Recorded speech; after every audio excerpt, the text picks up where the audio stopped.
তো আমরা মন্দির থেকে এসে আবার ফ্রেশ ট্রেশ হয়ে বেরিয়ে পড়েছি সমুদ্রে যাওয়ার জন্য। যেহেতু সমুদ্রে এসে একদিন সমুদ্রের জলে লাফালাফি করে কি আর মন পোষায়, তার জন্য আমরা আবার চলে যাচ্ছি সমুদ্রের কাছে। তো সোনা বাবা এই সময় জেগেই আছে, আবার ঠিক সেই মানে সমুদ্রের কাছে যাব, একটু ঝাপাঝাপি করব, তারপরে ঠিক ঘুমিয়ে পড়বে। দেখো তোমরা ভিডিওতে। আচ্ছা, তোমরা কন্টিনিউ ভিডিওটা দেখতে থাকো, আশা করছি খুব ভালো লাগবে।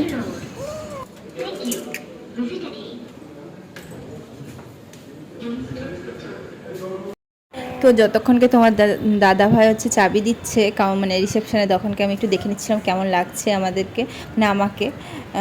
তো অবশ্যই তোমরা কমেন্টে জানিও কেমন লাগছে। দোকানটা দাদু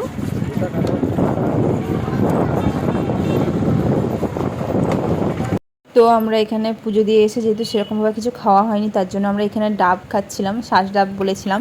তো হালকা শ্বাস যেমন হয়, যাতে পাপাও একটু শ্বাসটা টেস্ট করতে পারে, ফার্স্ট টাইম টেস্ট করবে।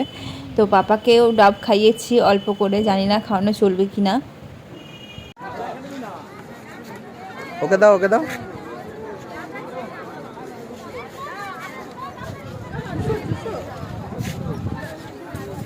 পুরো নারকেল এটা। আস্তে আস্তে আস্তে আস্তে আস্তে। এটা কাটো, এটা দিয়ে মানে ছোট এটা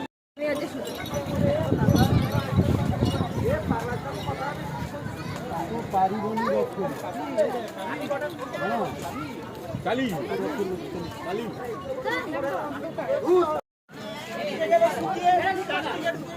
মাননা মাননা মাননা মাননা। আঙুল খাচ্ছ কেন বাবা? ডাব খাও, একটু ডাব, নারকেল নারকেল, শ্বাস ডাব, শ্বাস ডাব। পড়ে গেল, নিচে পড়ে গেল।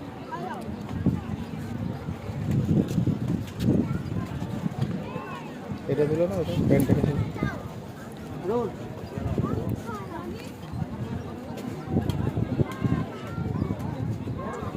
দেখো আপনি ছেড়ে।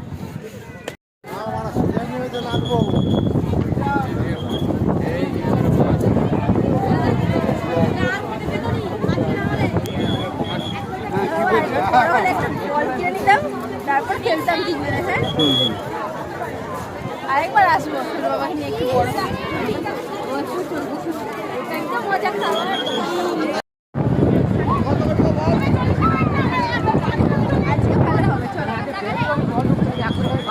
তো এখানে পাপাকে বলগুলো দেখাচ্ছিলাম আর চলে গিয়েছিলাম সমুদ্রের কাছে। তো আজকে একটু ভালোই হবে, মানে সমুদ্রের জলে নামতে ভালোই লাগবে, কারণ জলটা একটু দূরে গেছে, হয়তো আগের দিন জোয়ার ছিল, তার জন্য প্রচুর সামনে ছিল জলটা। তো আজকে সোনা বাবাকে একটু ঘোরাও চাপাবো ভাবছি, দেখা যাক কতদূর কী করা যায়। আর তো তোমরা দেখতে থাকো কন্টিনিউ ভিডিওটা, আশা করছি খুব ভালো লাগবে তোমাদের।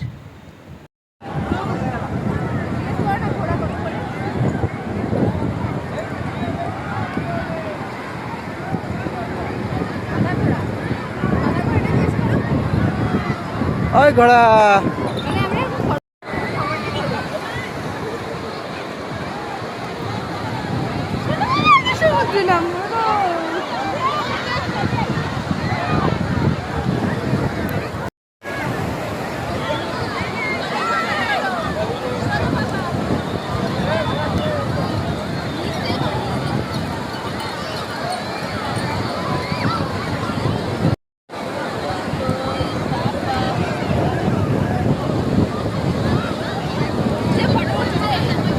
ফাইনালি পাপাকে ঘোড়ায় চাপিয়েছি। তো পাপা, কেমন লেগেছিল তোমার ঘোড়ায় চেপে গো?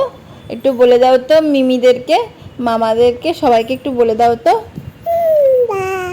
বা দারুণ। হ্যাঁ,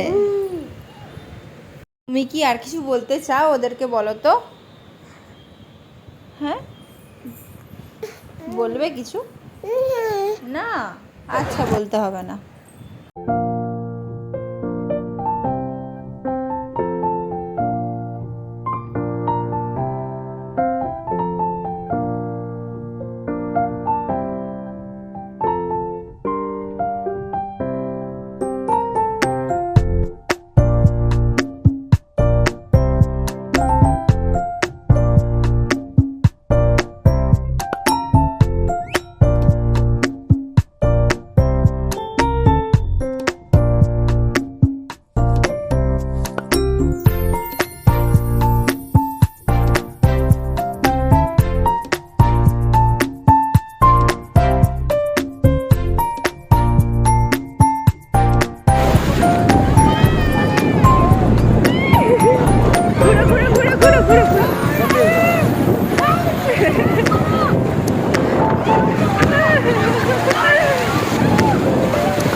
ফাইনালি সোনাবার পাপা আর ইমোশন আটকাতে না পেরে ওপরের টি শার্টটা খুলে দিয়ে চলে গেছে সমুদ্রে লাফালাফি করতে।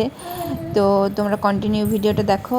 তারপরে আমার টার্ন, মানে ও বলেই ছিল যে আমি আগে লাফালাফি করে নিই, তো তারপর সোনাবাবাকে আমি ধরবো, তারপর তুমি করবে। তো দেখতেই পাচ্ছ আমি নেমেই গেছি। বেশিক্ষণের জন্য না, ওই 5-10 মিনিটের জন্য একটু মজা করে নিলাম। সোনাবাবা যেহেতু ঘুমোচ্ছে, আর কারো হাতে যে সোনাবাবাকে দেবো তারপর দুজন মিলে মজা করবো, সেই রিস্ক আমরা নিতে চাইনি, মানে কোনো ইচ্ছেও ছিল না নেওয়ার। তো তারপরে আমি একটু পেয়ারা মাখা খেয়ে নিয়ে চলে গেলাম রুমে।